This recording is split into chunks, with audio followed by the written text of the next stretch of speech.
Muy buenas noches a todos, agradecemos su asistencia y les extendemos una cordial bienvenida a nuestros ciclos de webinars de la Clínica del Country y Clínica La Colina. Hoy emocionados contar con su presencia mes a mes en este gran espacio académico de nuestras clínicas, el cual con orgullo el próximo mes de agosto cumpliremos 2 años de transmisión, donde hemos tenido la oportunidad de actualizar y educar a todo el cuerpo médico y equipo de salud, no solo de nuestra institución, sino del país. Esta noche nos complace contar con la destacada ponencia de 4 médicos especialistas en hematología e intensivistas, quienes nos hablarán del manejo de la leucostasis en UCI. Antes de comenzar, quiero expresar mi agradecimiento a nuestros líderes presentes. Esta noche nos acompaña la doctora Yasmín Rodríguez, recién nombrada subdirectora médica de nuestra institución, y quien nos brindará unas palabras de apertura. También contaremos con la presencia de la doctora Carolina Guarín, jefe de medicina crítica y trasplante renal, quien presentará a nuestros conferencistas invitados. Sin más preámbulos, les cedo la palabra a nuestra estimada doctora Rodríguez. Doctora, buenas noches y bienvenida. Buenas noches, muchísimas gracias. Y pues realmente muchas gracias a todos los que ya se unieron hoy a esta fantástica invitación de esta gran estrategia que lideran nuestras unidades de cuidado intensivo en cabeza de la doctora Carolina Guarín. Estamos realmente muy felices de estar a puertas de cumplir 2 años de esta estrategia que además de unir toda la educación en torno al cuidado intensivo, pues sí que hace sentido en nuestras clínicas que cada vez tienen mayor nivel de complejidad y cada vez cuentan con especialidades diferentes, incluyendo, como lo tenemos el día de hoy, la máxima participación de todo el servicio de dermatología y oncología. Hoy, dentro de toda esta trayectoria de 2 años, pues tenemos ese inicio de compartir con las personas pues, de oncología y de hematología de nuestras clínicas, así como tener en el mismo momento a el equipo de cuidado intensivo. Desde la dirección médica y desde la subdirección médica, pues les queremos contar que siguen grandes avances en nuestras clínicas en este camino hacia cada vez tener la mejor tecnología y los mejores servicios para obtener los mejores resultados clínicos en nuestros pacientes. Es así como tuvimos pues ya la fortuna de recibir el nuevo equipo de gamografía en nuestras clínicas, que está ya en todo su proceso de instalación y como todos ustedes saben, pues estamos en la actualización o en la elaboración de la nueva unidad de cuidado intensivo para la clínica del Country, donde tenemos pues 30 camas en clínica del Country, 9 en clínica de la Colina y cada vez posicionando a nuestras clínicas en esta área como en todas las subespecialidades que tienen que ver. Entonces, pues realmente es un honor pues poder estar esta noche con ustedes de la mano de este camino de educación y de formación continua. Y bueno, sin más preámbulo, le voy a dar camino a la doctora Carolina Guarín para que puedan empezar este conversatorio y agradecerle de antemano pues al doctor Rafael Mesa, a la doctora Sonia Hernández, a Miguel Coral y a Gina Montaño por este espacio y todo el conocimiento que vamos a poder compartir la noche de hoy. Gracias y mil gracias por darnos esas buenas noticias que vienen surgiendo desde la Clínica del Country, Clínica de la Colina. Hoy, lamentablemente, el doctor López no nos pudo acompañar, pero la doctora Yasmín pues ha hecho esta presentación y nos ha dado las buenas nuevas. Ya entrando en materia, pues definitivamente quiero darle las gracias a grandes amigos como el doctor Miguel Coral, a una gran representante de hematoncología, la doctora Sonia Hernández, a la doctora Gina Montaño, que muy amablemente nos va a acompañar desde la clínica de la Sabana y clínica Chayo, el doctor Coral de Marley, el doctor Rafael Mesa, que es nuestra cuota fuerte de cuidado intensivo cardiovascular, neurocrítico, y ahora hablando de un tema muy interesante que es la leucostasis. Para eso tenemos hoy estos 4 invitados, grandes representantes, y quien va a marcar la pauta de esta discusión muy interesante, la doctora Sonia Hernández, pues que obviamente es nuestra hematoncóloga y que nos va a explicar un poco acerca de este tema. La idea hoy es hacer un conversatorio, van a venir cosas nuevas para enfocados, se van a dar cuenta que para nuestro segundo año vamos a tener una nueva imagen, vamos a tener un nuevo nombre y va a ser, mejor dicho, un hit. Los esperamos a todos. De verdad, mil y mil gracias por estar acá, por seguir fuertes con la educación. Gracias al doctor Rafael Mesa, quien convocó fuertemente este tema, que es líder muy fuerte en cuidado intensivo de nosotros. Entonces, pues, bienvenidos. Creo que más preámbulos no necesitamos, sino comenzar realmente a entrar en este tema tan importante que ahora nos aborda en las unidades de cuidado intensivo, que son los pacientes de hematología y de oncología, y que debemos claramente saber cuáles serían las indicaciones y qué manejo darles. Así que mil gracias a todos y bienvenidos. Doctor Rafael Mesa, doctor Miguel Coral, doctora Sonia Hernández y doctora Gina Montaña. Pues aquí está el auditorio para ustedes. Mil gracias.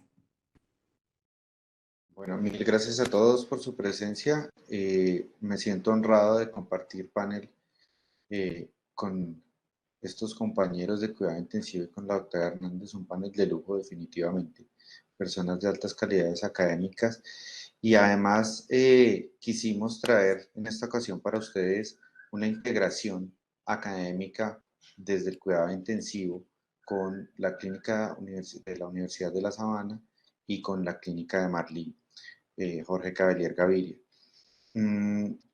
El tema de la leucostasis pulmonar es un tema controversial y motivó la charla el que usualmente cuando llega un paciente de oncología a la unidad de cuidado intensivo y más en una condición de hiperleucocitosis, casi nunca tenemos como un patrón claro de conductas de qué hacer o qué podemos hacer por este paciente.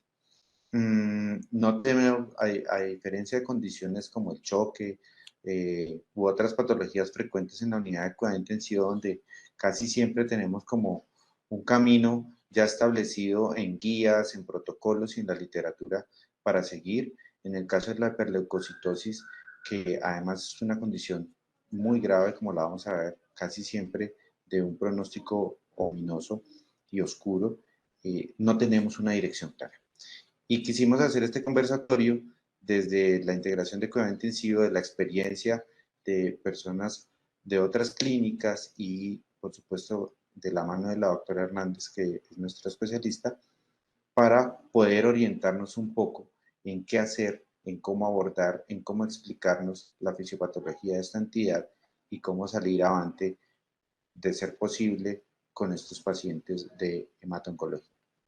Entonces le doy la palabra a la doctora Gina, quien nos guiará por este camino, esta hora que nos queda de discusión y de conversatorio para poder ir haciendo los aportes. Por favor, siéntanse libres los panelistas de hacer las intervenciones que consideren pertinentes y estamos en una discusión flexible donde la idea es que todos contribuyamos y aportemos. Adelante. Bueno, buenas noches para todos. Nuevamente un honor también compartir con ustedes panel. Agradezco a todas las personas de la Clínica del Country de la Colina y pues en especial también de la Clínica de la Universidad de La Sabana y de la Clínica Chayo por permitirme hacer parte de este panel y compartir un tema que, como lo decía el doctor Mesa, a veces pensamos que es ajeno a nosotros en cuanto a cuidado intensivo se refiere, pero que cada vez más toca nuestras puertas. De esa forma, pues lo que vamos a tratar de hacer es como un recorderis desde puntos básicos y desde los que consideramos que ser como el pilar fundamental para hacer un abordaje integral y práctico, especialmente de un paciente a quien se le sospeche leucostasis. De esa forma, cuando pues estuvimos revisando el tema, quizás lo primero que nosotros vimos dentro de la revisión que hicimos es que no es igual hablar sobre leucostasis que hiperviscosidad y que hiperleucocitosis. No sé si ustedes ya están viendo mi pantalla, ¿me pueden confirmar, por favor? Está cargando, doctora. Perfecto, si quieren, yo creo que ya debe estar. No sé, ¿le ven en pantalla en negro o ya lo están viendo en primera diapositiva? Ya cargó. Ya vemos su primera diapositiva, doctora. Perfecto, gracias. Entonces, como les mencionaba, lo primero será recordar algunos conceptos, especialmente para las personas que no estén familiarizadas con el tema, y es entender que no es igual, como les mencionaba, hablar de hiperleucocitosis que de leucostasis. De esa forma se entiende hiperleucocitosis como tener un conteo leucocitario superior a 100.000 células blancas por milímetro cúbico y de ellas que tengan un recuento significativo de más de un 20% de unas formas inmaduras. Este es un tema del que no hay tanta información, al menos novedosa, y por tanto, pues la mayoría de referencias que ustedes verán no son referencias pues de todo nuevas. Lo cierto es que lo que se menciona es que esa hiperleucocitosis es un hallazgo estimado entre un 20% aproximadamente de las personas que tienen un diagnóstico oncológico, como la leucemia mieloide aguda o la leucemia linfoide aguda, y en menor proporción las formas crónicas. De esa forma ven ustedes en la parte inferior de la pantalla cómo de acuerdo a las enfermedades y a los subtipos, a las leucemias que están a su lado izquierda, subtipos en cuanto a las variaciones genéticas relacionadas, hay un punto de corte estimado de números blancos, de números de células blancas para hacer un aproximado de cuándo considerar una hiperleucocitosis. Sin embargo, como les mencionaba, tendremos como norma general y para orientación el conteo de 100.000 células. Es importante entonces que esas 100.000 células que tenemos, cuando las revisamos y nos llega ese reporte a la revista del servicio de cuidado intensivo, pues debemos primero estar seguros, como les menciono, que se trate de una hiperleucocitosis verdadera, y cuando ya estemos pensando en la leucostasis es porque es un síndrome clínico patológico. Incluso una de las cosas que más nos llamó la atención es que en sí mismo la leucostasis, siendo muy puritanos con su diagnóstico, requeriría pues un diagnóstico y una aproximación patológica, anatomopatológica, que tuviera la evidencia morfológica de depósito blástico en los lechos vasculares. Esto pues involucraría hacer algún tipo de autopsia o de biopsias, y eso pues nosotros desde el punto de vista clínico lo hacemos es a través de una presunción clínica que, como bien lo mencionaba el doctor Mesa, se asocia con algunos síntomas respecto al compromiso orgánico de algunos sistemas. Por tanto, la leucostasis finalmente lo que es el síndrome de hiperviscosidad causado por ese exceso de células blancas en los lechos vasculares, que tiene potencial compromiso multiorgánico. Así entonces, pues la primera pregunta que pudiera llegar a saltar es por qué esa hiperleucocitosis, ese conteo celular aumentado, es un problema, o si eso no lo sería. Lo primero que podría responder a esa teoría, de acuerdo a esta revisión de Blood del 2015, es el fenómeno reológico.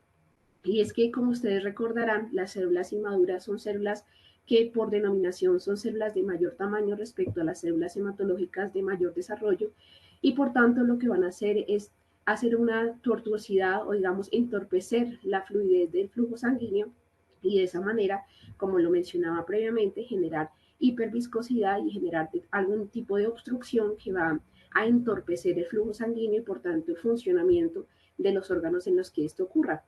Pero esto, siendo insuficiente, tiene también otra teoría que se relaciona con la regulación a la alta proinflamatoria, y es que estas células, al chocar, digamos, con el endotelio, facilitan que el endotelio, al ser un sistema, como lo veremos, activo inflamatoriamente, pues genera proteínas y sistemas de adhesión, como en lo que están viendo en la imagen de la izquierda, que lo que va a redundar es en un ciclo vicioso de generar sustancias también proinflamatorias que coadyuvan a los síntomas que pues se caracterizan de este punto.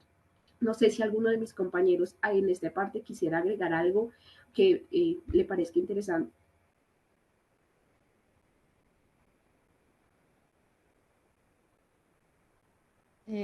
Yo quisiera agregar algo. Digamos que Gracias, doctora. es bastante importante, digamos, las cosas que has dicho, sobre todo que hay que tener la diferencia entre hiperleucocitosis y leucostasis. Eso es algo que claramente a veces es muy difícil cuando llega el paciente, y pues digamos el paciente en UCI, que a veces es muy difícil de abordar, pero sí hay que diferenciar entre estos dos, digamos, dos escenarios. Y hay que tener, digamos, algo presente. El concepto de leucostasis siempre ha variado. Incluso cuando uno revisa digamos, el conteo de leucocitos ha variado mucho. Inicialmente se decía que la probabilidad de tener una leucostasis digamos, en enfermedades como leucemias mieloides agudas, incluso tiene un valor predictivo casi el 90% cuando son conteos mayores de 200.000. ¿Sí? A medida han bajado, algunos dicen un conteo general para todas las enfermedades 100.000, y en algunos casos incluso se han presentado incluso entre 10 y 30% de algunos pacientes que pueden presentar incluso con conteos por encima de 50.000. Entonces esto es importante porque digamos que no podemos decir, bueno, solo tiene 100.000, pero el paciente, no sé, tiene 80.000, 90.000 y tiene muchos signos que nos hacen pensar con una disfunción de órgano y pensar que automáticamente no lo tiene, ¿sí? Eso es una cosa para pensarlo. Y digamos que hay algunas patologías, si bien muchas enfermedades hematológicas lo tienen, siempre hay que pensar que hay unas que son mucho más prevalentes. Y unas es las leucemias mieloides agudas, las mielomonocíticas agudas y las leucemias mieloides crónicas tienen una alta carga de presentar leucostasis y sobre todo cuando estas se presentan en unas fases blásticas mieloides. Entonces digamos que son como de las cosas que pueden llegar y que las tenemos que tener presentes ahí para sospecharlas. En cuanto a la fisiopatología, creo que es lo que hay. Realmente todavía dicen que hay cosas que no conocemos de la fisiopatología y que se conocen dos cosas grandes de lo, digamos, de lo que lo puede desencadenar, pero al parecer es mucho más complejo de lo que creemos que está sucediendo. Entonces, esto es lo que normalmente se ha visto, pero como el diagnóstico es muy de sospecharlo, ya que la confirmación, pues como tú dijiste, realmente la podemos hacer cuando el paciente fallece. Entonces, esto es lo que tenemos de fisiopatología, pero al parecer creo que todavía no está bien dilucidado todo lo que pasa. Muchas gracias, doctora. Bueno, entonces continuando con nuestras preguntas, y como lo decía la doctora, si basamos en que todo es presunción clínica, la siguiente pregunta sería cómo se manifiesta y en quién vamos a sospecharlo.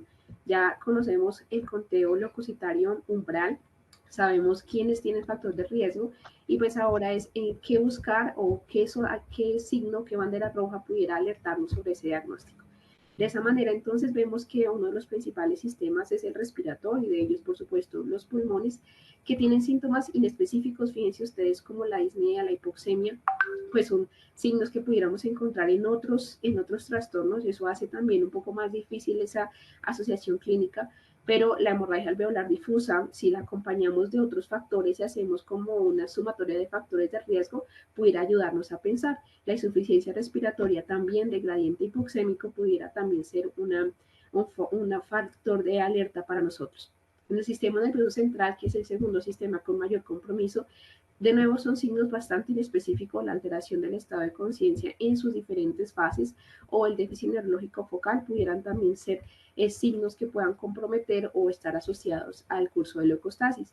Y asociado a ello, pues estará el compromiso ocular, en general, la compromiso de la visión, la hemorragia retinial, y ven ustedes de allí hacia adelante como de nuevo los signos son bastante inespecíficos, por tanto es como la asociación, pienso yo, de las cosas en cuanto a factor de riesgo, más el conteo leucocitario paraclínico, más los síntomas, lo que pudiera llegar a generar realmente una presunción diagnóstica. Entendiendo esa parte de que, como ustedes notaron, los síntomas signos no son ominosos o directamente relacionados con el diagnóstico, ya sobre el año 2005, más o menos, aproximadamente, el doctor Novotny estimó un score predictivo de diagnóstico de la leucostasis.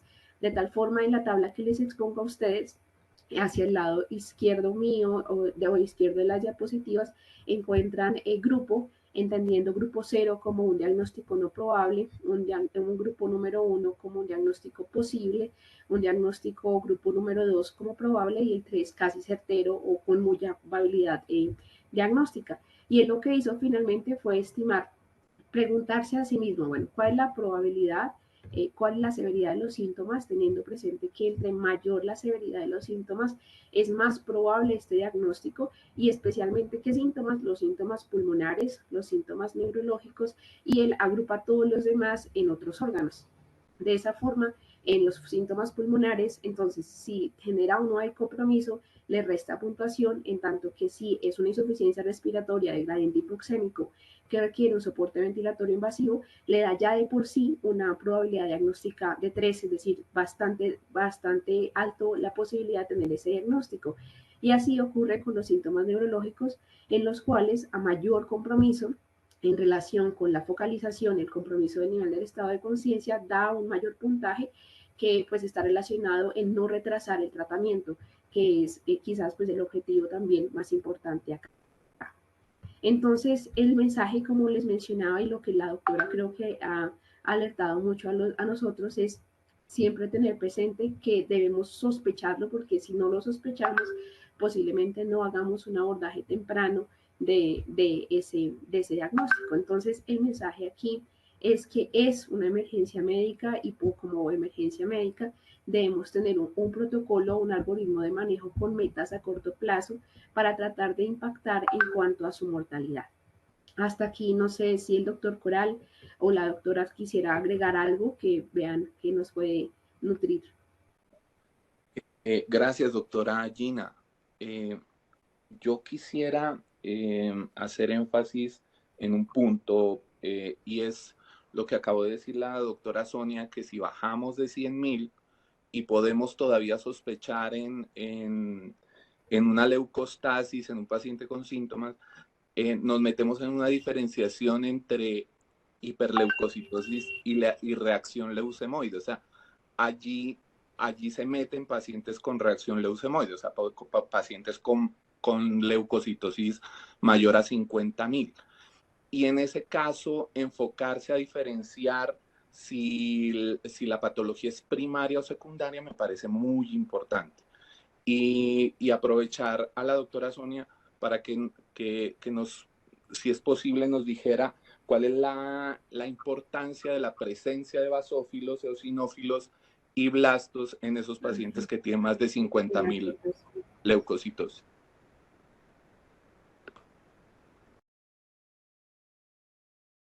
Digamos que la basofilia, la eosinofilia y digamos que los blastos, pues digamos que en cada patología va a estar en un porcentaje distinto. Digamos que las enfermedades que más van a tener basofilia y que más va a tener eosinofilia, digamos, van a ser la leucemia mieloide crónica, ¿sí? Cuando estamos hablando de una mielomono aguda, lo que más vamos a ver es, digamos que monos, blastos. Entonces, digamos que sí es muy importante saber que, digamos, para poder diferenciar entre una hiperleucocitosis y ese patrón leucostásico que estamos hablando, es que aparezcan blastos en sangre periférica, ¿sí? Uno siempre debe sospecharlo porque muchas veces tenemos pacientes que están, no sé, críticamente enfermos, que tienen otras comorbilidades, están hospitalizados y de un momento a otro empezamos a ver que empieza a aumentar ese conteo y que tenemos, no sé, 70.000 leucos y pero pues tiene muchas otras cosas, entonces el paciente que ha estado infectado, que tiene un foco probablemente no controlado, o que tiene un proceso inflamatorio crónico por 10.000 cosas que le están pasando. Pero nunca aparecen blastos. Es muy importante el laboratorio, digamos que ahí es de la mano con eso, porque es que si a uno no le aparecen blastos en sangre periférica, si realmente, o a veces te reportan, no sé, linfocitos atípicos, pero no te reportan como tal blastos, que son los que realmente ocasionan toda la fisiopatología de la leucostasis. Entonces es importante que de esa hiperleucocitosis que estamos hablando, ¿sí? Estén reportando que tenga un gran porcentaje de blastos, digamos que pues, para leucemia claramente es mayor del 20%, pero digamos que muchas veces cuando vemos esos conteos mayores de 100.000, que siempre están acompañados de porcentajes de blastos 60, 80, incluso hasta a veces por encima del 90%, pues son pacientes que estamos hablando y que tienen compromiso de algún órgano, son cosas que nos hacen orientar a que estemos hablando más de una leucostasis más que de una reacción leucemoide, de una hiperleucocitosis por otra etiología. ¿Sí? Entonces los blastos son característicos. A veces nos ponemos solo a pensar de pronto en la basofilia o la eosinofilia, pues digamos que es muy característico más para la leucemia mieloide crónica, que es donde más los vemos, pero sobre todo los blastos. Esos blastos siempre nos los van a reportar y digamos que son muy característicos porque son células muy grandes, la relación con citoplasma muy grande y lo reportan así, citoplasmas muy grandes, la relación núcleo-citoplasma se ve alterada, entonces es muy característico sobre todo que siempre reportan los blastos. Muchas gracias, doctora.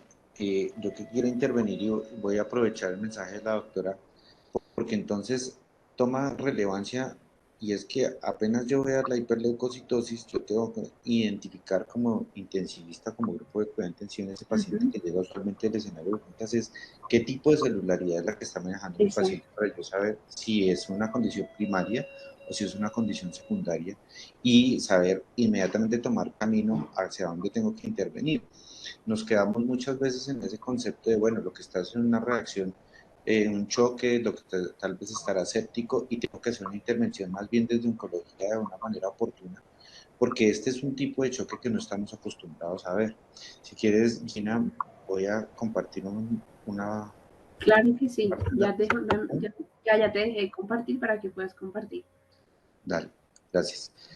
Entonces, yo aquí sí quisiera transmitir un mensaje de urgencia y es que el paciente que llega con condición de leucostasis o con criterio de hipercelularidad de hiperleucocitosis, que además logro identificar como intensivista o en mi servicio que tiene un porcentaje de blastos importantes, pero que además tiene una cosa y es la lesión de órgano. La lesión de órgano debe ser clave identificarla porque es un paciente que ya no debo abordarlo como el choque usual, donde estoy pensando en que es un cuadro séptico o es un cuadro de cualquier otra etiología que son los frecuentes, sino que tengo que manejar la celularidad y la hiperviscosidad. Entonces aquí quisiera mostrarles cómo si yo logro identificar un concepto de leucostasis debo estar atento a que puedo entrar primero en el concepto propio de la leucostasis, que es esa célula blástica generando una interacción con el endotelio y generando respuesta endotelial.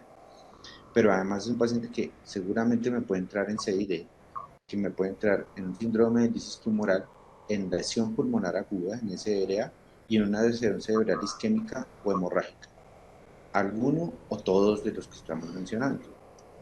Como decía la doctora, en esto no me voy a detener, que es más frecuente en la lesión mieloide aguda, con proliferación clonal de las células totipotenciales, pero sí muy importante que es una emergencia donde la terapia citorreductora o la remoción urgente es clave para poder intervenir. Esto ya lo han dicho, es más relacionada con algunos subtipos y la interacción del endotelio con las células blásticas a través de las selectinas y esa migración que además hacen esos blastos a través del endotelio, aumentando, favoreciendo la permeabilidad vascular para poder llegar hasta la porción subendotelial o hasta la extravascular, donde voy a generar un componente de hipoxemia y de daño a nivel intersticial. Entonces, fíjense que sí se comporta como una situación de choque, donde yo tengo una respuesta endotelial alterada, un endotelio que en principio no está sino respondiendo a unos estímulos de unas células que están circulantes, pero que voy a tener que finalmente manejar como un choque distributivo con disfunción múltiple de órganos. Algo de lo que mencionaban ahorita y que me parece clave traerlo acá, y es cómo empiezan a haber unos comportamientos anormales de esas células blásticas generando receptores con el endotelio, generando activación a través de la selectina E y de las moléculas de adición como la fibronectina y las BCAM, y llevando entonces a una activación endotelial que llega un momento en que no tiene control y que me va a llevar a una respuesta inflamatoria mediada por interleuquinas y factor de necrosis tumoral y a condiciones de vasodilatación, vasoplegia severa, con lesión renal aguda y con alteraciones de la coagulación. Entonces, traigo esto en este momento para mencionarles si es cómo yo tengo un desbalance de la coagulación que me va a llevar a una condición de coagulación intravascular diseminada, donde puedo tener unos factores grandes si es que yo va a encontrar un bajo recuento plaquetario, un dímero elevado, unos tiempos de coagulación prolongados y pacientes con manifestaciones hemorrágicas muy importantes y las más graves a nivel del sistema nervioso central en la circulación terminal y donde tengo que hacer una intervención temprana que ya vamos a ver ahorita cuando abordemos el tema del tratamiento. Entonces, creo que el mensaje es de urgencia, no podemos ser al principio como tan observadores porque esta disfunción de órganos rápidamente nos va a llevar a que el paciente colapse. Nuestra experiencia reciente nos lo mostró así, cómo los pacientes podemos ver en horas que se deterioran y evolucionan hacia la muerte. Como lo mencionaban los doctores, creo que el mensaje más importante aquí es tenerlo en mente, sospecharlo, descartarlo si no es el caso o confirmarlo y correr como una urgencia médica que es. Por tanto, cuando nos enfrentamos a confirmar ese diagnóstico y resulta que sí es una leucostasis, pues el siguiente es, bueno, ¿qué vamos a hacer y cómo lo vamos a tratar? Afortunadamente, pues te hablo desde el grupo de cuidado intensivo y llamamos a un amigo que con frecuencia son nuestros compañeros del servicio de hemato-oncología, pero hay cosas que podemos ir haciendo nosotros para trabajar en equipo. Es claro que en orden de prioridades, digamos que estas son las tres más importantes y es que debemos tratar de disminuir esa carga blástica que, como ya han resaltado mis compañeros, es la causante de todas las alteraciones orgánicas. Por tanto, hay que hacer una citorreducción química que veremos ahorita cómo se podría hacer y en qué condiciones pudiera ser esa persona o ese paciente candidato a leucoféresis. Y lo que usualmente hacemos en cuidado intensivo es qué herramientas pudiéramos brindar como parte del soporte metabólico y hematológico. De esa forma, como las dos primeras normalmente no son las herramientas que tenemos a la mano más rápido, pues quisimos empezar por lo que consideramos más básico, que normalmente vamos a tener todos a disposición en todas las unidades de cuidado intensivo del país. De esa forma, pues lo primero sería cómo brindar el soporte metabólico y hematológico en un paciente con esa presunción diagnóstica. Basándonos en los que él resaltó el doctor Mesa el fenómeno reológico, es muy importante aquí mantener en euvolemia a ese paciente, como en casi todas las demás entidades de cuidado intensivo, pero aquí teniendo presente la fase de reanimación hídrica, al ser este también un diagnóstico de un choque, del que también el doctor Coral decía, no estamos acostumbrados, tenemos que tener metas como las metas de reanimación. Y de ello, pues aquí muy importante garantizar todas las ventanas de perfusión macro y microcirculatorias. En especial, hace referencia a la literatura a mantener volúmenes urinarios altos, pues, superiores a 100 centímetros cúbicos por hora. Y aquí surge bastante importante hacer un seguimiento electrolítico. ¿Por qué? Porque la hiperleucocitosis no solamente se puede complicar con leucostasis, es una de las formas de complicarse, pero puede también complicarse con el síndrome de lisis tumoral y pudiera también complicarse con la coagulación intravascular diseminada. Y de la segunda que conversé, es decir, de la lisis tumoral, recuerdan ustedes que una de las complicaciones que tenemos además es la hipercalemia, la hiperuricemia y pues todo eso del compromiso metabólico. Tenemos que vigilarlo y la forma de vigilarlo es a través del seguimiento electrolítico y metabólico continuo en la unidad de cuidado intensivo. La hiperuricemia aquí especialmente relacionado en los pacientes que tienen lisis tumoral, pues colocamos inhibidores de la centinoxidasa, la lopurinol, la rasburicasa, como un degradante, digamos, de oxidativo enzimático del ácido úrico, es también una alternativa que nosotros tenemos, pero aquí realmente en lo que pudimos revisar está dirigido a mantener en una normoperfusión ese paciente y en tratar de corregir y mantener en equilibrio todos los electrolitos, dentro de ellos también el calcio, no solamente por el compromiso que puede tener en sí mismo, sino porque las terapias que podemos administrar pueden tener un impacto desfavorable, especialmente por el uso del citrato. Y en cuanto a las transfusiones, pues uno pensaría está con hiperleucocitosis, pero pudiera también llegar a estar anémico o estar trombocitopénico. ¿Qué tanto pudiéramos transfundir a ese paciente? La mayoría de los artículos y referencias literarias manifiestan que tengamos una conducta restrictiva. Restrictiva hago referencia a guiarnos de la transfusión en el sentido de hipoperfusión, no por una cifra numérica en cuanto a los glóbulos rojos.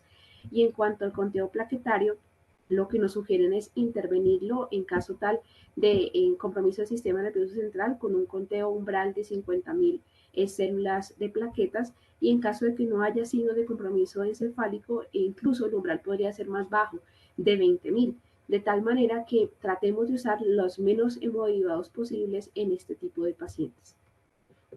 Y bien, viene la segunda parte, que como ya les mencionamos, aquí ya estaríamos con nuestros compañeros y amigos de hemato-oncología de la citorreducción. Entonces, las opciones que tenemos, el inicio de la quimioterapia, que puede estar aquí al lado derecho en la diapositiva, o una alternativa que pudiéramos usar sería la hidroxiuria, que pudiera cualquiera de ellas generar un efecto de citorreducción importante y en general la quimioterapia puede alcanzar hasta un 50 o un 80% de reducción de las células leucocitorias inmaduras. El problema respecto a la primera, la quimioterapia, pues como les mencionaba, nosotros normalmente no lo tenemos de inmediato en la unidad de cuidado intensivo, y la hidroxibulla al pasar de los años, porque pues tuvo una tendencia de un uso importante anteriormente, se ha visto que realmente en los ensayos clínicos no tiene un apoyo, por tanto podría también llegar a ser controversial su aplicación en este contexto. No sé hasta aquí, doctora, si quisiera la doctora Sonia o mis compañeros agregar algo respecto a lo que he mencionado. Sí, doctora, si quieres, Gracias. ¿me puedes poner tu diapositiva anterior? Para que compartas, perdón, No, ¿sí? la tuya, la tuya. Así, Digamos que acá hay varias cosas importantes. Si bien uno de los gracias. pilares del tratamiento es hacer la citorreducción, digamos que lo que ha visto que pueda tener algún impacto real y grueso, realmente nunca debemos dejar a un lado todo, digamos, todo ese soporte que ustedes le dan al paciente, ¿sí? Esto es fundamental, digamos, tanto para que nosotros podamos poner una quimioterapia de citorreducción, porque si el paciente no está bien, pues con metas de micro, macrocirculación, todas estas cosas, pues muchas veces esas son las limitantes también que a veces salen ahí como haga el siguiente paso porque usted no puede poner la quimioterapia, que son casos muy reducidos. La hidratación es súper importante, como lo explicaste, y sobre todo, digamos, evitar la sobrehidratación o la hiperhidratación, ¿no? Esto, digamos que cuando uno revisa esto, a veces uno tendería como a sobrecargar a estos pacientes y pues digamos que también eso, digamos que ha visto el efecto deleterio sobre todo a nivel pulmonar, ¿no? Que es, digamos, de los órganos blancos de la leucostasis, entonces digamos que dice como hidrátelo, manténgalo muy bien con todas sus metas, pues no lo vaya a sobrehidratar, ¿sí? El uso de diuréticos, digamos, en esos pacientes que a veces llegan con síntomas periféricos congestivos, pero pues que realmente su volumen intravascular efectivo, digamos, no es el efectivo, entonces a veces digamos que el uso de diurético también lo ven como a un lado. Lo de las transfusiones claramente y sobre todo el uso también temprano de rasburicasa, porque la mayoría de estos pacientes cuando usted empieza hiperhidratación, empieza citorreducción, perdón, pueden hacer lisis tumoral, la pueden hacer espontánea y la rasburicasa digamos que tiene su mayor efecto como una medida preventiva y no cuando ya está instaurada. Y dos, las transfusiones hay que tener mucho cuidado, digamos que esto es como un tip para tenerlo ahí, y es sí, efectivamente uno no debería transfundirlo porque aumenta la hiperviscosidad que ya está sucediendo, digamos, digamos por los hemocomponentes, pero hay que tener presente que estos pacientes pueden tener una trombocitopenia y los hemogramas pueden mostrarnos un falso conteo plaquetario, porque esos blastos empiezan a romperse, digamos algunos, y las máquinas empiezan a leer esos blastos como partículas que las pueden contar como plaquetas. Entonces hay que tenerlo muy presente si el paciente empieza a sangrar o empieza a tener alguna de estas cosas, porque pueden ser bajos conteos y hay que tenerlo muy presente de que nos hagan siempre conteos manuales. Entonces los pacientes con leucostasis y digamos que están en tratamiento, a veces las plaquetas pueden salir con falsos conteos, digamos niveles muy elevados, falsos positivos. Entonces, digamos que eso hay que tenerlo ahí como súper presente. Cuando ya vamos como al tratamiento dirigido, digamos que se ha hablado mucho, inicialmente se hablaba que la hidroxiurea era como el tratamiento de elección en la mayoría de los pacientes. Cuando uno empieza a revisar un poco de lo que hay, si se considera que si usted tiene la posibilidad de saber rápidamente el tipo de morfología que tiene, ¿sí? O ya sea, digamos, si tenemos la posibilidad de que se tome una citometría de flujo y nos den rápido o solo por morfología, muchas veces nos dicen, no, parece una amiloide aguda o es un paciente que crónicamente ya tenía el diagnóstico de una leucemia mieloide crónica y llega con una hiperleucocitosis y uno dice, no, pues está haciendo una fase blástica de esa misma leucemia que tiene, entonces uno debería dar el tratamiento citorreductor específico, ¿sí? Porque digamos que cuando se ve que se pone el tratamiento citorreductor específico para la leucemia que vamos a tratar, se considera que si uno tiene si es igual de efectivo, a veces en las primeras 24 horas pueden haber citorreducciones del 80%, mientras que la hidroxiurea se demora un poco más en citorreducir y no en todos los casos funcionan. Y digamos que por su mecanismo de acción muchas veces digamos que puede empeorar algunos otros síntomas con la hidroxiurea. Si el paciente le llega, obviamente, y uno no tiene nada, ¿sí? Y tiene hidroxiurea que está mucho más accesible a muchas personas y que, digamos, se puede poner rápidamente, pues entre no ponerle nada y lo estamos sospechando, Sí, pues se puede iniciar con hidroxiurea. ¿Listo? La dosis, hay varios datos que dan ahí, dicen de 2 a 4 gramos día. Acompañada de todo lo que hemos dicho previamente. Pero pues si se puede rápidamente, la citorreducción es lo que tiene realmente impacto en estos pacientes. Ya creo que tú hablarás de más adelante, de la leucoféresis. Sí, señora. Muchas gracias, doctora. Ay, creo que, bueno, pues dentro ¿Qué de... quiere hablar? Perdóname, Gina. Ah, perfecto. ¿Quieres Mira, compartir adelante. pantalla? Gracias. Gina, yo quería detenerme en un puntico aquí y es acerca de, o sea, este año yo no estoy en unidades de cuidados intensivos que estén enfocadas en el tratamiento de pacientes oncológicos, pero este año hemos tenido 2 pacientes con esta emergencia que es una emergencia oncológica, no tanto una emergencia médica, sino una emergencia oncológica, ¿sí? ¿Y por qué? Porque para que el paciente haga leucostasis, la causa debe ser una neoplasia, ¿sí? O sea, y por eso la diferenciación entre una causa primaria y una causa secundaria. Si es una causa secundaria, realmente el paciente no está en una leucostasis, ¿sí? Si es una causa primaria y este paciente lo que tiene es un clon, una leucemia o un linfoma o digamos un clon de linfocitos o un clon de leucocitos, ¿sí?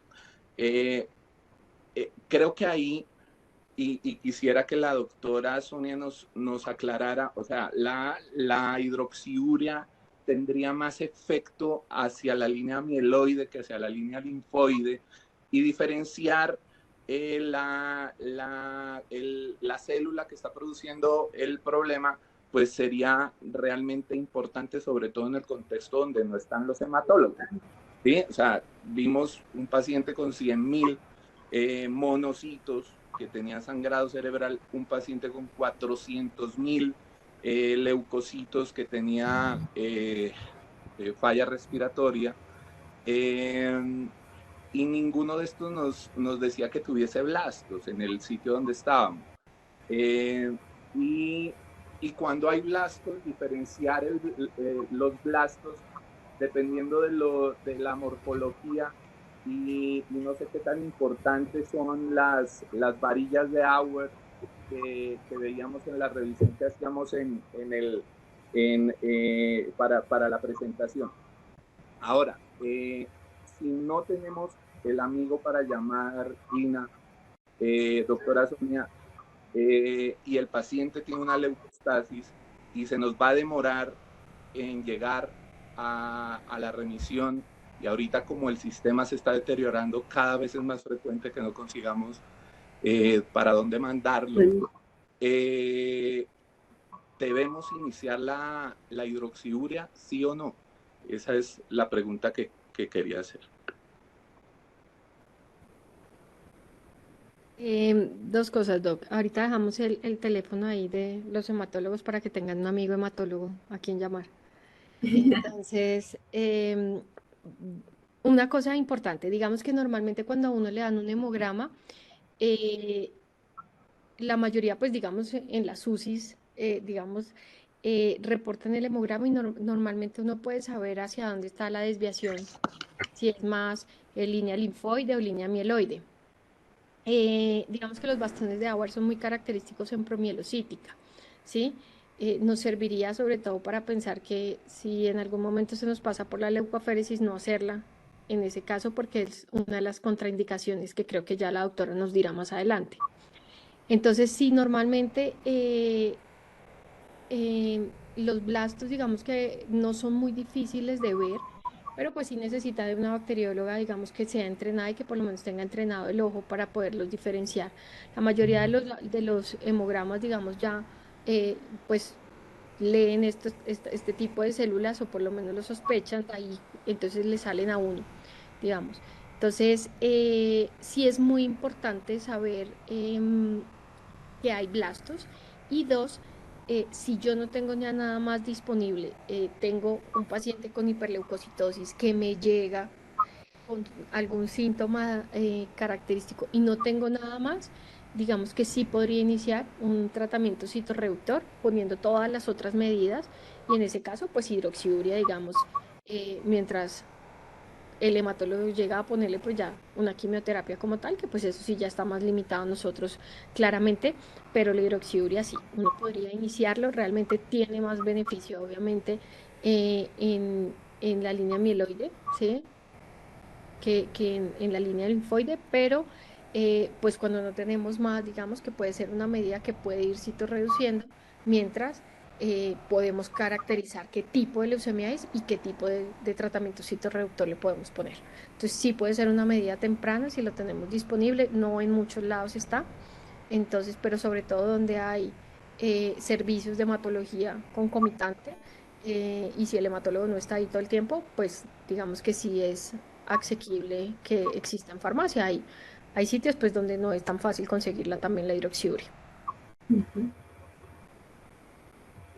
Quisiera hacer mención de varias cosas respecto a lo que han tocado mis compañeros y sobre todo mensaje para los intensistas. Decía la doctora Sonia hace un momento y es no hacer sobreintervención, ya que aparecen dos ítems importantes. Uno es la hiperlactatemia, producto de la hiperleucocitosis. Recordemos que las células blásticas, igual que todas las células, pues tienen un metabolismo glucolítico, pero además en las células blásticas el metabolismo glucolítico es mucho mayor que una célula convencional, una célula no blástica.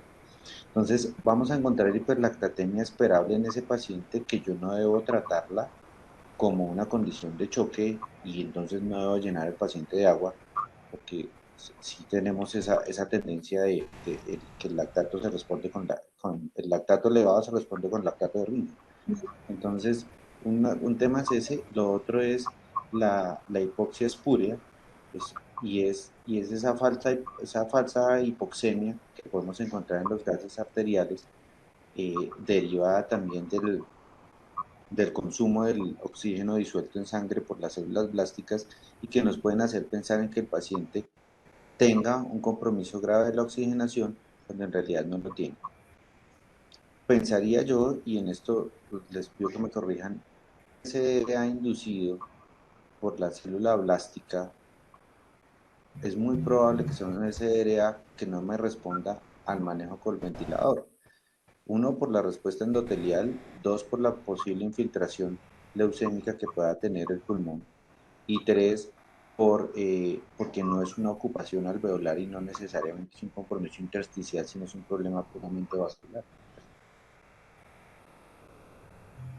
¿Qué opinan ustedes de cómo abordar ese SDRA cuando estamos acostumbrados a manejar PIB alto en estos pacientes, y esto puede comprometer gravemente eh, el volumen intravascular, el volumen intratorácico? Digamos, Rafa, que eso no sería un SDRA como tal, o sea, sería como una insuficiencia respiratoria asociada a la hiperleucocitosis, y yo la dejaría como una leucostasis, ¿sí? No tanto como un SDRA. Y de acuerdo, el paciente no va a responder como responde pues una infección viral o como responde una neumonía o como responde una pancreatitis. Obviamente asegurar la vía aérea es lo más importante y, y, la, y el tratamiento del paciente no va a ser la ventilación mecánica, sino la quimioterapia. Y conseguir la quimioterapia rápidamente creo que es lo más importante. Y como dice la doctora, mientras tanto, citorreducir. Incluso, pues me atrevería a pensar que lo que menciona el doctor Mesa pudiera ser una herramienta diagnóstica, es decir, si tengo un paciente con una falla ventilatoria hipoxémica, una ocupación de 4 cuadrantes, que bien pudiera corresponder a una SRA primario de otra causa, y no tengo la claridad y el paciente escapa de la respuesta al manejo convencional, que es usualmente la titulación alveolar, la titulación de PIP como un medio para reclutar alvéolos, pues eso iría más a pensar en que no lo es y más a pensar en que pudiera ser, como lo menciona el doctor Miguel, una leucostasis. Vale, de acuerdo. Sí, muchas gracias. Creo que esto es importante tenerlo en cuenta, no intentar manejar desde el ventilador la situación de leucostasis pulmonar porque no nos va a responder, y lo contrario es que sí podemos llevar al paciente a un choque inducido por aumento de presión intratorácica al intentar manejarlo desde el ventilador. Y Sí, empeorar la visión. en la revisión que hacíamos, y ya te dejo seguir, y vale la pena tenerlo en cuenta porque me gustaría pronto que la doctora Sonia nos diera una luz, y es hasta un 60% está reportado, 60 y algo por ciento está reportado que estos pacientes, luego o por la misma leucostasis que produce bajo flujo renal, o luego de iniciar la terapia citorreductora, van a entrar en falla renal. Vale la pena que estos pacientes les hagamos abordaje temprano con hemofiltros cuando van a entrar a citorreducción. No, realmente, digamos que estos pacientes sí pueden hacer falla renal y son dos cosas principalmente, y uno es como tal el daño del órgano blanco por la leucostasis, y dos, por la lisis tumoral, porque recuerden que todo ese montón de blastos que tiene se va a analizar, ya sea con el tratamiento o de manera espontánea, y uno de los daños principales del, digamos, renal por la lisis es la hiperuricemia. Entonces, el tratamiento debe ser enfocado a eso, a la hidratación, rasburicasa como medidas, pero cuando uno revisa incluso inicio de diálisis precoz digamos, en síndrome de lisis tumoral, no tiene ninguna evidencia ni en mortalidad ni en evitar el daño renal. Entonces no hay evidencia en eso. Mil gracias.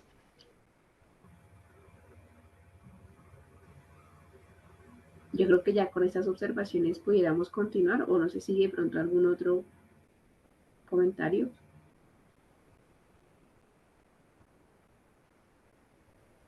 Creo que no, creo que podemos continuar. Sí, creo que podemos continuar. Bueno, entonces, pues la pregunta es, casi siempre nosotros en medicina nos hemos acostumbrado a todo llevarlo hacia un número, y pues haciendo una búsqueda de qué tantos números habían a favor de la quimioterapia y a favor de otras terapias que veremos más adelante, encontramos una revisión sistemática canadiense publicada en el año 2014. Como les mencioné, pues no es que sean muy recientes los artículos, entre ellos vean ustedes que los estudios publicados datan de 1983, del 87, del 2004. El de mayor peso en cuanto a estadísticas se refiere está dentro del 2007 del Dr. Shank. Y lo cierto es que, como mis compañeros han reiterado, el efecto citorreductor de la quimioterapia es claro, y es claro en la medida en que la imagen del lado derecho en el forest plot describe como sus medidas de resumen la reducción de riesgo o la reducción del desenlace que fue la citorreducción justamente, y el impacto en mortalidad favorable en cuanto al impacto que puede tener la quimioterapia. Es decir, que en la medida en que podamos, como lo reiteraba la doctora, pues debemos iniciarla, y en la medida en que no, pues debemos empezar por tratar de remitir ese paciente y mientras tanto usar las medidas que podamos. La segunda entonces, alternativa que pudiéramos tener aquí sería la leucoaféresis, es decir, el barrido selectivo de las células blancas. El respaldo fisiopatológico pues es muy mecánico en relación con remover ese exceso de células blásticas que tenemos que no deberían estar. Y también otro que está todavía como en construcción es el incremento en médula ósea de células en fase S, que en su mitosis pues puedan llegar a cumplir su fase de crecimiento y no salir de la médula ósea en fase blástica. Esta, a diferencia de la quimioterapia, pues tiene la reducción de conteo leucocitario un poco menos eficaz, de entre un 20 a un 50%, no es como el 80% que mencionaba la doctora, pero pues podemos tenerla incluso más accesible que la quimioterapia, los intensivistas. Y pues la pregunta es si a todos los pacientes con leucostasis pudieran llegar a ser candidatos a la leucoféresis. Entonces, las indicaciones ASFA que apoyan el uso de leucoféresis son dos. La primera es la hiperleucocitosis con síntomas de leucostasis, síntomas que ya hemos ido desarrollando durante la exposición, y esto lo apoyan con una evidencia 1B. Y la segunda es un conteo de leucocitos suficientemente alto para considerar aféresis profiláctica. Ellos, ahí pues es un poco más controversial la evidencia 2C, aunque sabemos que el diagnóstico es 100.000, 200.000 ya se considera un rango demasiado alto, e incluso se propone, como lo mencionan, considerar ese uso profiláctico. Ahora, también es importante, como lo describían mis compañeros, bueno, cuando no se pudiera usar la leucoféresis. Recordar que al ser una terapia de recambio plasmático necesita de un acceso vascular central, y en estos pacientes, pues como también lo mencionábamos, con frecuencia encontramos trastornos hematológicos adicionales de la hipercoagulabilidad o la trombocitopenia, que debemos corregir especialmente para que esto sea potencialmente una acción segura. Lo segundo, y también problemático en la unidad de cuidado intensivo, son los procesos sépticos no controlados, no resueltos, especialmente por gérmenes multidrogoresistentes, las bacteriemias, que pudieran llegar también a ser un traspiés aquí. Y el tercer punto importante que también pudiéramos tener presente, como ya lo mencionaba la doctora antes, era la presencia de los bastones, que pudiera ser una contraindicación relativa, absoluta para esa terapia. No sé, doctora, si es que se me queda alguna otra contraindicación o puntos que tuviéramos que tener como bandera roja para no pensar en la leucoféresis. No, digamos que pues ya cuando nosotros lo tenemos, la leucemia promielocítica, los accesos y la CID por el riesgo. Hay algo importante, digamos que es, digamos que la recomendación uno pensaría que pudiera tenerlo ahí como de primera línea. Los estudios, digamos que no tienen muy buena evidencia cuando uno los ve, ¿sí? Y cuando uno revisa, digamos que todos los estudios que hay, muchos de los impactos gruesos, entonces cuando comparaban, digamos, pacientes que se les hacía solo citorreducción versus citorreducción con leucoaféresis, pareciera que las complicaciones secundarias eran un poco más mayor en los que se les hacía terapia combinada que en los que no se les daba sino solo citorreducción. Y digamos que decían que no tenía ningún impacto en mortalidad. Realmente la mortalidad no tiene ningún beneficio la leucoaféresis. Entonces, digamos que cuando uno a veces revisa, hay incluso series de casos y grupos que prefieren dejar la leucoaféresis en aquellos pacientes que puedan estar sintomáticos y tengan alguna contraindicación para el uso de citorreducción, ¿sí? Como que se debería dejar más para ese tipo de pacientes y no atrasar el uso de la terapia citorreductora, ¿sí?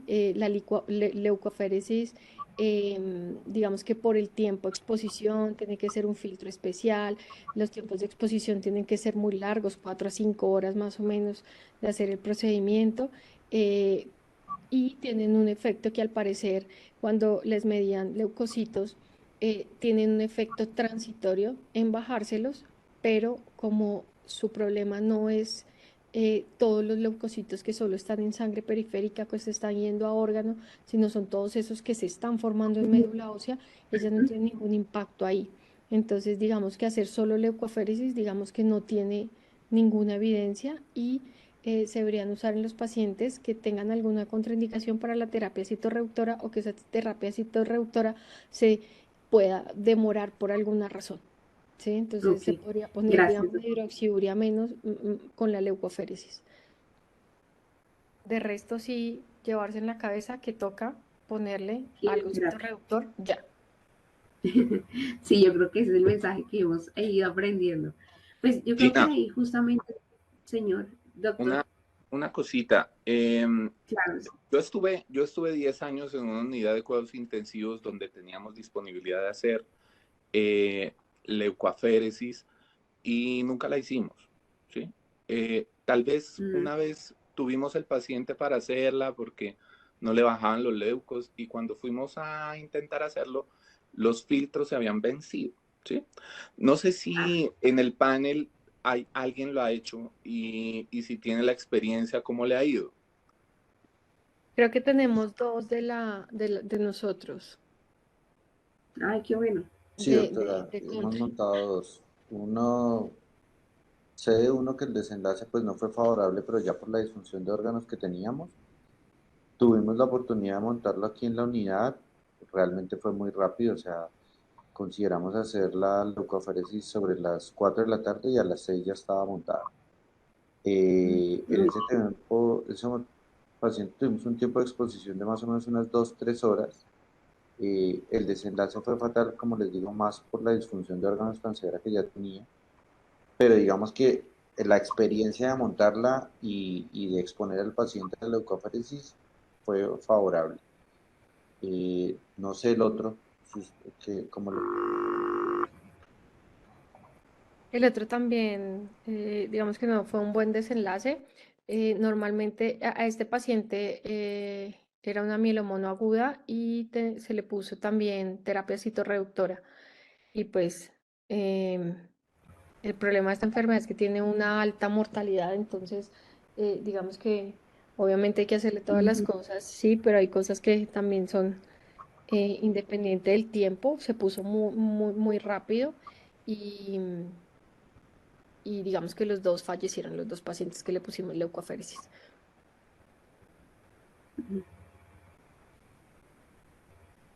bueno, no sé si podemos, continuamos, Jim. Sí, sí, doctor. Bueno, yo creo que en parte de lo que menciona la doctora es la efectividad de la leucoaféresis siempre ha sido difícil dentro de lo que pudimos revisar. Efectividad aquí es difícil medirlo porque la leucoféresis barre las células blancas, pues los blastos ya formados, pero no los que están formándose, que creo que es el problema.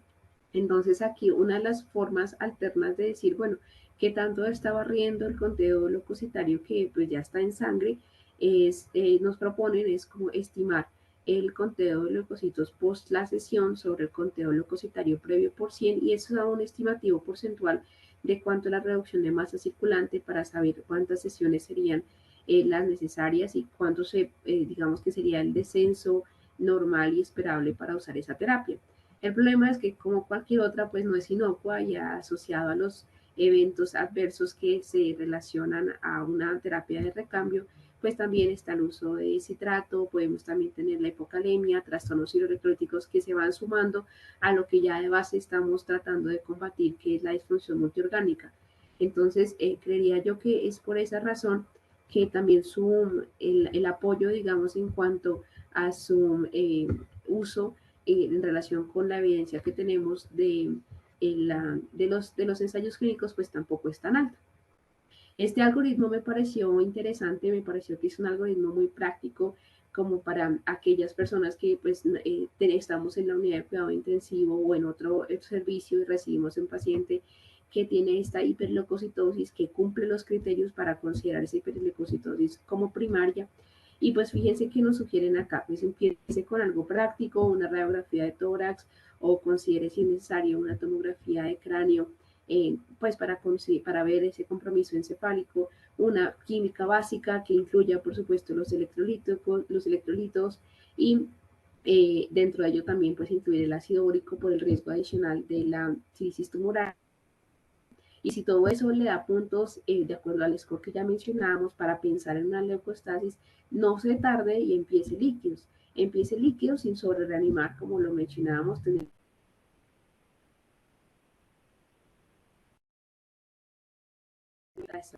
personalmente la reanimación hídrica. Y pues esto, tener presente que en proporción debe estar sin potasio, vigilar siempre el calcio y de ahí preguntarnos si el paciente está asintomático, es decir, leucostasis con el conteo importante que ya mencionábamos de glóbulos blancos, pues la prioridad será hacer citorreducción. Entonces, el problema es cuando no la podemos hacer, porque no tenemos cómo. Entonces aquí lo que mencionan es, pues, si tiene esos pacientes, tiene síntomas, usted no puede hacer citorreducción, empiece la leucoaféresis. Y si además tiene signos que le puedan llegar a impedir iniciar esa terapia, signos de una falla cardíaca asociada a un compromiso hipoxémico adicional con una hemoglobina menor a 6, pues debe tratar de optimizarla antes de iniciar esas terapias, es decir, lo que hemos dicho realmente hasta ahora. Pero pues creo que ahí lo más importante es como la presunción clínica, pensaría yo. Esto es nomás un resumen de lo que ya había hablado la doctora, es un metaanálisis, el metaanálisis que les había contado, que compara si realmente era igual iniciar la quimioterapia de citorreducción bueno, espérenme, aquí creo que se corrió, la leucoféresis versus no leucoféresis, entendido como el uso citorreductor.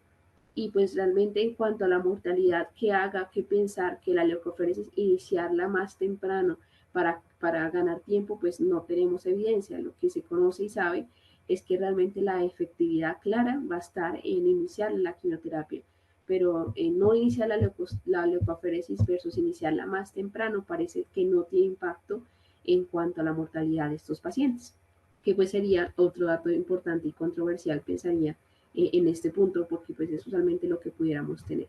No sé si hasta aquí quisieran agregar algo más.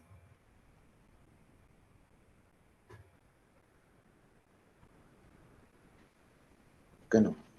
Doctora Gina, yo Sí, dejaría el diagnóstico de la leucostasis como un paciente con hiperleucocitosis más síntomas, como oncológico. Ajá, oncológico, ¿sí? Como sí, de acuerdo. primera línea de terapéutica, la citorreducción más o menos la quimioterapia. Obviamente citorreducción más quimioterapia donde se pueda, o citorreducción sola donde no se pueda, entendiéndonos que no siempre vamos a estar en el contexto óptimo. De Y poderla iniciar. Uh-huh. exactamente, y la leucoaféresis como una segunda línea, ¿sí? Pero como Exacto, más casi allá, tanto. más allá, más De lejos, acuerdo. ¿sí? Y esto es algo que no es muy frecuente, o sea, realmente no es una patología frecuente, por eso las evidencias no son tan claras, Uh-huh. y los pacientes obviamente están muy enfermos. Sin embargo, en el cuidado intensivo, como intensivista, si tengo un paciente con hiperleucocitosis y crítico, bajarle el conteo de las células nos podría ayudar en disminuir los síntomas, entendiendo que eso al final no está probado que nos vaya a mejorar la mortalidad del paciente, pero creo que en la unidad de cuidados intensivos nos puede facilitar el manejo del paciente. El manejo, sí, doctor, de acuerdo.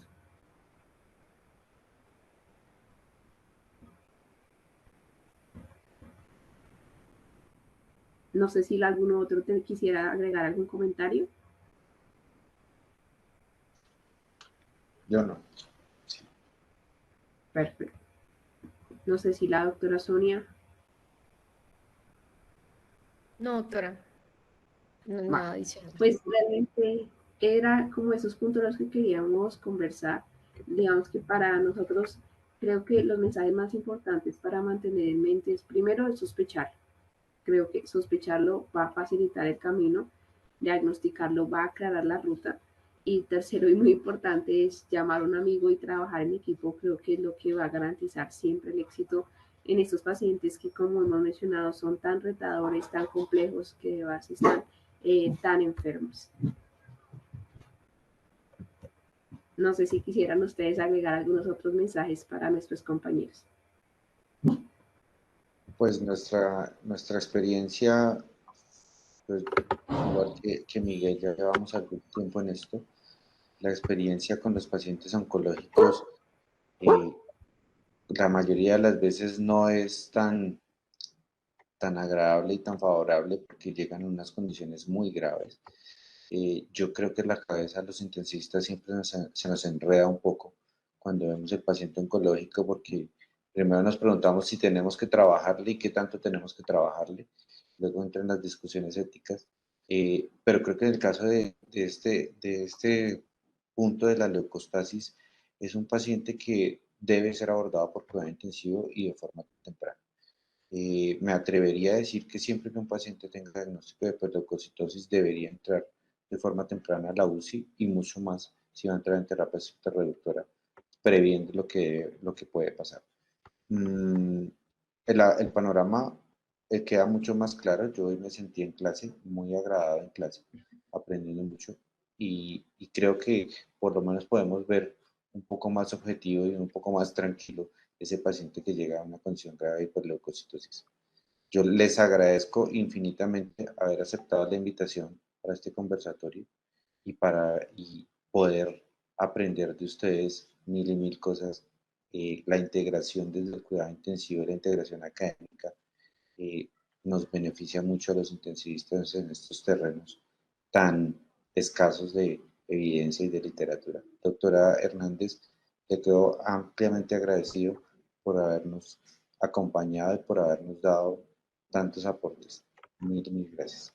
Gracias, doctor. Yo sí quería decir una cosa que me pareció súper importante que usted acaba de decir y que así como cuando les llega el paciente oncológico, digamos que si llegan muy malitos y se vuelven un reto, digamos que también me parece súper importante este espacio porque hay personas, muchas personas que trabajan en cuidado intensivo y sobre todo como un apunte desde la parte hematológica y digamos, es llevarse para la casa también que nuestros pacientes hematológicos, independiente a veces que tengan una leucemia, un linfoma, la mayoría de los pacientes son quimiosensibles, entonces hay que trabajarles, ¿sí? Porque a veces nuestro paciente hematológico es muy distinto al oncológico, ¿sí? Entonces llega nuestro paciente, no, es que tiene un linfoma y uno los ve súper mal o una leucemia, o un linfoma en tercera línea, un linfoma en segunda línea, pero va para trasplante, y a veces uno los ve muy mal, ¿sí? Obviamente, pues digamos que debemos saber cuándo parar, pero la mayoría de estos pacientes, nosotros casi siempre sí definimos el pronóstico, ¿sí? Nuestros pacientes, sobre todo hematológicos, sí definimos el pronóstico y estos pacientes son muy quimiosensibles, a veces los vemos muy, muy malos, pero la clave de ello es que uno en un par de días ve pacientes que eran unfit claramente a volverse fit, ¿sí? Entonces, estos pacientes pueden llegar muy mal a la UCI, pero pues son pacientes que no tienen un diagnóstico, no han empezado tratamiento, entonces que hay que intentar hacerles todos para sacarlos adelante. Yo creo que ha sido una charla muy interesante, un conversatorio donde aprendimos muchísimo. Es para nosotros pues un honor tenerlos acá, al doctor Coral, a la doctora Montaño, a Rafa, a la doctora Hernández, mil y mil gracias de parte de toda la unidad de cuidado intensivo de la Clínica del Country, Clínica de la Colina y obviamente de la organización.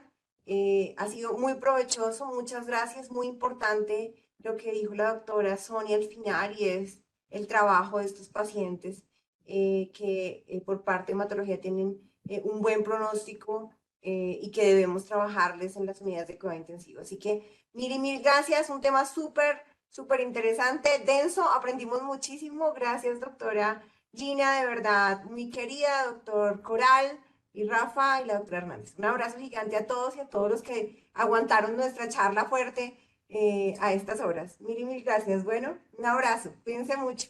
Nos vemos en el próximo Enfocados. Gracias, hasta luego. A ustedes, gracias.